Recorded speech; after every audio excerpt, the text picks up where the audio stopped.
Tourism की conference यहाँ पे रख दें और बताएं कि G20 के ममालिक को कि ये तो हमारी टूरिस्ट डेस्टिनेशन है, और टूरिस्ट डेस्टिनेशन जो है वो बेशक वो बताना ये चाहते हैं कि डिस्प्यूटेड है पाकिस्तान और इंडिया के बीच में। तो पहले आपको बताएं कि मकबूजा कश्मीर में G20 का मुतनाज़ इजलास मुनक्किद करके कब्जे को कानूनी करार दिलवाने की भारतीय साजिश नाकाम हो गई है। चीन और तुर्की के बाद सऊदी अरब और मिस्र ने भी श्रीनगर आने से इनकार कर दिया है कि मोदी सरकार हठधर्मी से बाज ना आई, आलमी कवानीन की खुली खिलाफ वर्जी। मकबूजा कश्मीर में भारत की जानिब से G20 कॉन्फ्रेंस का इनेकाद आज हो। एक बात है मुशाहिद साहब, मेरा अपना तजुर्बा ये कहता है कि जब पाकिस्तान की बात आती है ना, तो पूरा एक लिहाज से हमें लगता है कि भारत एक साथ हो जाता है। और नहीं तो डॉक्टर साहब, ये मकसद क्या है, ये मकसद क्या था इस मुतनाज़े इलाके में इस इजलास को रखने का? इसके लेकिन वो कहते हैं कि ये तो टूरिज्म है, आए यहाँ पे नॉर्मलाइज है, आए आके रहें, इंजॉय करें। सो दुनिया को वो ये तासुर देना चाहते हैं।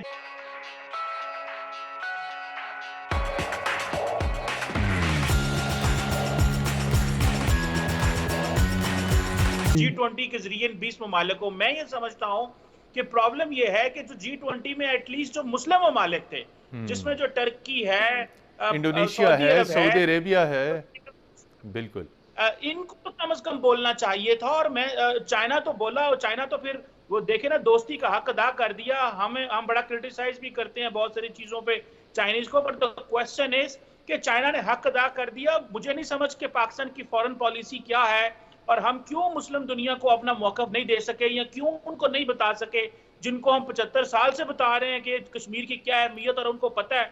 और लेकिन आज लगता यह है कि ये एकतरफा चीज़ है। या तो भारत ने अपना पॉलिटिकल क्लाउड और इकोनॉमिक क्लाउड इतना ज़्यादा एस्टैब्लिश कर लिया हुआ है, और वो ममालिक समझते हैं कि हमें बस पाकिस्तान को जो है वो उस तरह नहीं लेना जिस तरह माजी में ले रहे थे। सो द क्वेश्चन इज कि prime minister Modi international community को ये बताने में कामयाब हो रहे हैं कि जी कश्मीर एक नॉर्मल जगह है।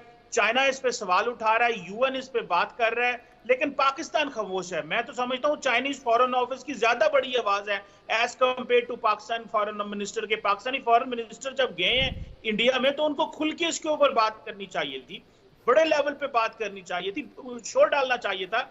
गो के डॉक्टर जयशंकर ने जो है वो बिलावल साहब की बातों का जवाब दिया, लेकिन मैं समझता हूं कि ये फोन करके, टेलीफोन करके, वजीर आजम को कह के ये इस चीज को हाईलाइट करना चाहिए था कि जी कश्मीर के अंदर ये कॉन्फ्रेंस ना हो। एटलीस्ट अगर डिप्लोमेटिक कामयाबियां ना भी होती तो लेकिन शोर जरूर डालना चाहिए था। और मेरा ख्याल है हमें तो सारी कश्मीर पॉलिसी को रिव्यू करना है कि 370-35A के बाद दुनिया ने हमें क्यों सपोर्ट ना किया, मुस्लिम वर्ल्ड ने क्यों ना किया।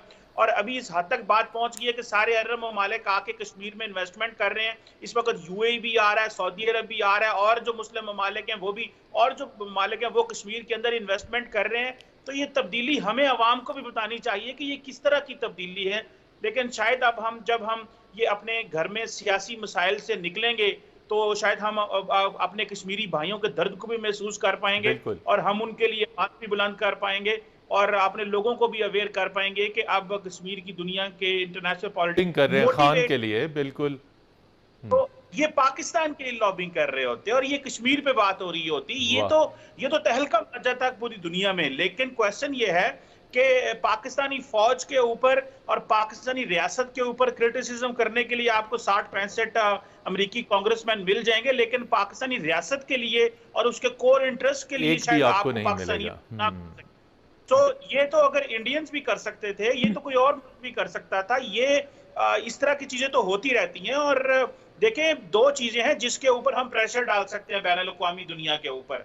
सारी वेस्टर्न वर्ल्ड जो है वो ह्यूमन राइट्स, जिस तरह आपने अपने इंट्रो में भी कहा, और डेमोक्रेसी को प्रमोट करता है। बिल्कुल भाई, हमें बताएं कि ह्यूमन राइट्स एंड डेमोक्रेसी क्या करना है।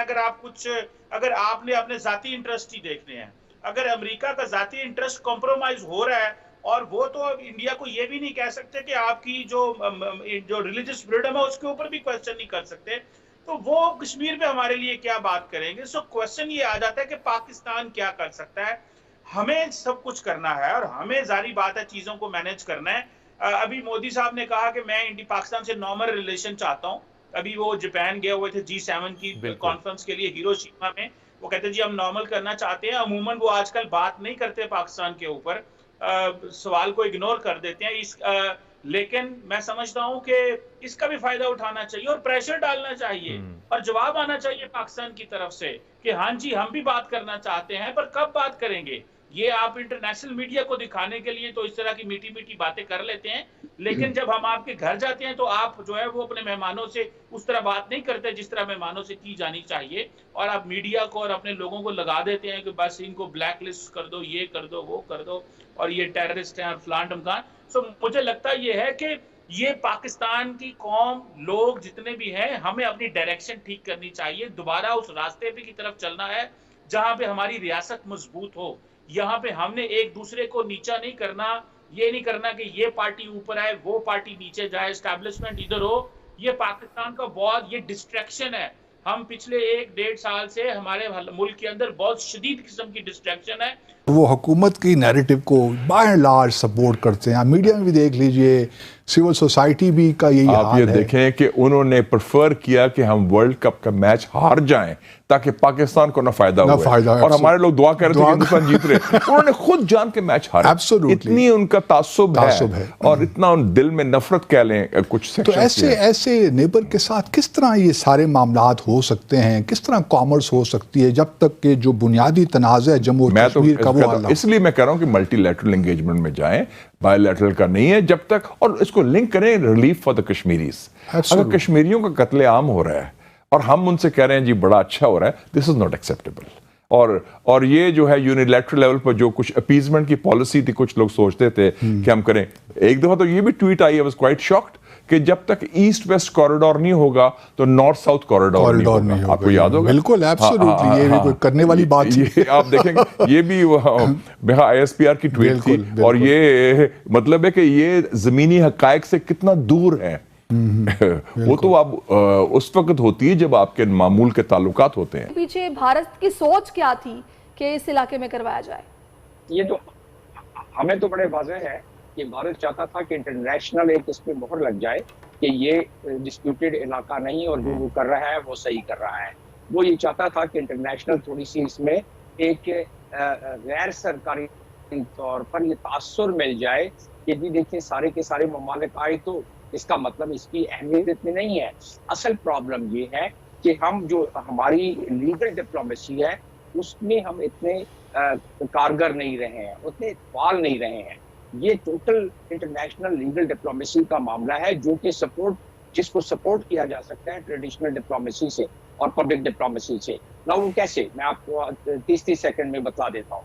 इंटरनेशनल लॉज ये हैं कि जो डिस्प्यूटेड टेरिटरी है उसमें कंट्रीज कोई और एक्टिविटी नहीं करेंगे, बाहर से कोई आबादी नहीं बैठा लेके आएंगे, और वो डिस्प्यूटेड टेरिटरी में कोई ऐसे इवेंट्स नहीं करेंगे। और डिस्प्यूटेड टेरिटरी में अगर कोई ऐसा होता है, यानी कि जो काबिज फौजें हैं वो अगर उसकी हैयत को बदलते हैं, मतलब आबादी कहीं से लाते हैं, वहाँ ऐसी कंस्ट्रक्शंस करते हैं, तो वो जिनेवा कन्वेंशन के आर्टिकल 49 की खिलाफ वर्जी है। और जब आर्टिकल 49 की खिलाफ वर्जी होती है, डेमोग्राफी वगैरह चेंज होती है, तो उसमें वॉर क्राइम का आर्टिकल उसमें 20 लगता है। सर ये तो कश्मीर में भी हो रहा है, फलस्तीन में भी हो रहा है, लेकिन ये कवानीन अब कुछ कर नहीं रहे हैं सर ये। जी हाँ, इसीलिए तो वो चाहता है इंडिया, क्योंकि ये G20 एक बहुत अहम फाल किस्म का एक फोरम है जिसमें कि दुनिया के 3/4 के करीब इकोनॉमी वाले लोग मौजूद हैं। दुनिया के फ्रेमवर्क इकोनॉमी का इसमें तलाश का इजलास के बायस कश्मीर को जेल बना दिया गया, कश्मीरियों पर जिंदगी तंग कर दी, गिरफ्तारियां जारी। हुर्रियत रहनुमाओं ने आज हड़ताल की कॉल दे दी, जगह जगह G20 इजलास का बायकॉट के बैनर्स आवेजा। चीन का इजलास में शिरकत करने से साफ इनकार, तुर्किया और सऊदी अरब की शिरकत भी गैर मुतवक्के। मिस्र ने इजलास में शिरकत की रजिस्ट्रेशन ही नहीं कराई।